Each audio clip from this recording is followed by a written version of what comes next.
Hi guys, welcome back to another progress vlog. So today I'll be making Kanae from Demon Slayer. This character is really pretty. She's similar to Shinobu in terms of her outfit. Now I'll be starting off with the bottom of her shoes. The base is white, and then from here on I'm transitioning up to black all the way to the neck area, and then for the rest of her head I'm using Magnolia Way by Crafter's Secret for the skin color, and then for her eyes I'm painting it just like the rest of my Demon Slayer dolls. Her eyes are also unique as well. They have a lot of these little white floating dots in the center of her eyes, and then for the white outer part of her eyes I'm using white yarn, and then I'm giving her black eyelids, which are rounded corner eyelids to match the shape of her eye, and I believe it also kind of goes along with her nice personality as well. And then back down here I took my yarn needle and then sewed on the sandals straps. I did that for both legs, and then I took my fabric glue to secure down the front loops that creates like the little flip-flop shape. And yeah, that is about it for this part of the doll. I'll be back with the next update. Welcome back to the next update for the body. So here I'm adding on the belt around the waist area. I'm using white yarn. I took my yarn needle and then sewed it around the belt. Right after that I went ahead and took my silver yarn by Yarn Bee and then glued it around the middle of the belt to create the little belt buckle. After that I went ahead and took some black yarn, created this little piece that goes around the neck called the collar. I then took my fabric glue and then glued on some white yarn along the edges of the collar to create that little detail of the outline. And then after that I took my honey yarn by Yarn Bee, created these 3 little knots which I snipped off separately and then stabbed them into the chest area to create the little golden buttons. And then she also has this one little strip right here off to the side on her outfit. And then for both arms they are identical. I started off with the color Skin or Magnolia Way for the skin, and then transitions up to white and then to black. Also, I think I might have forgotten that I am giving her pants that I attach on separately, and then after attaching it on I have to like scrunch up the pants at the bottom. That way it looks kind of bulky on the side because their pants are a little bit fluffy. So that's what I was trying to do in order to create that shape. And then finally for her hair cap I'm using black yarn. I'm using 4 inner rounds and 4 outer rounds, and again placed them 3 rounds above the eyes and then glued it on to secure it. And this is the current update so far.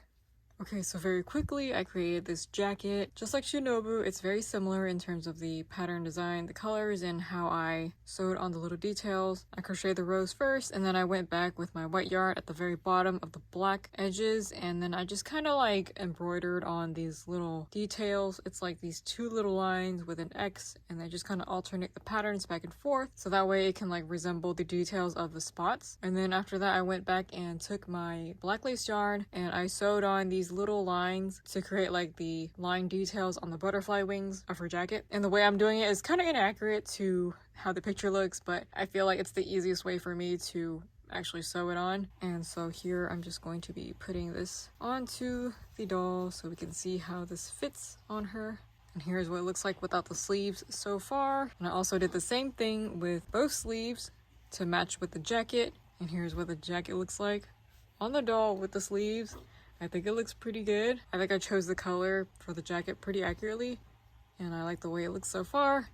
I'll be back with the next hair update. Hi guys, welcome back to the next update for the hair. So starting off with these little middle strands right here. I got 2 of them on both sides. I placed them downwards and then curled it backwards. That way the back side is facing the front side, and I'm using these pins to pin them down right now to the face, and eventually I'll glue them kind of like that. I also got these really thin strands right here, both sides, so in a way it kind of mirrors each other. And then finally for the back side I got these strands right here, which I'm placing also the back side on the front. Placed down 5 of them, and then I'll be gluing them to the back. And that's pretty much it for the hair. It's gonna be like super simple, because up next I'll be using that empty space to fill it in with these butterflies. I created 2 of them, and they're gonna be on both sides of her head, placing them down with fabric pins. And then once I do that, I just glue everything down and the rest will be finished. Hi guys, welcome back to the final update. Finished everything off, glued on all the hair strands, and then for the butterflies,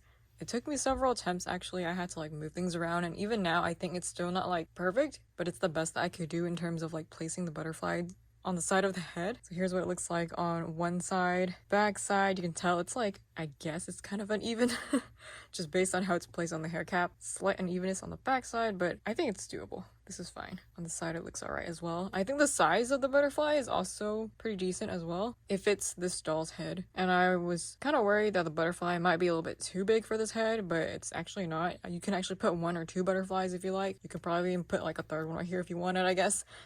And then the front side, I think it looks pretty good. I'm happy with like the proportions of it and the way I placed it overall. I'm just gonna leave the rest of the space blank just because usually whenever I do long hairs, I tend to not fill up the rest of the hair cap for some reason. Yeah, I'm just gonna leave it like this, and there it is, the butterflies. So we're now done with Kanae. She is my 200th doll. I have finally reached another milestone after like 2 years.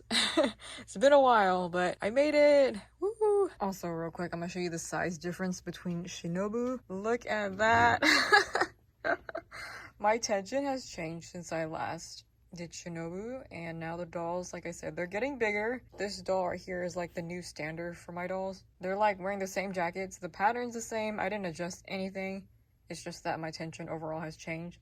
So one girl is like slightly bigger than the other one, but they're pretty much wearing like the same outfit. And that's the thing that I've been really insecure about and self-conscious when it comes to my crochet skills. I'm like, what's going on? I don't know if it's the way I'm stuffing things. It could be, but I think it has to do with my tension a lot. But overall, I guess they're both still cute. Thanks to those who donate to me monthly on Ko-fi, as it really helps fund my supplies. And I will be back with another video soon. Bye!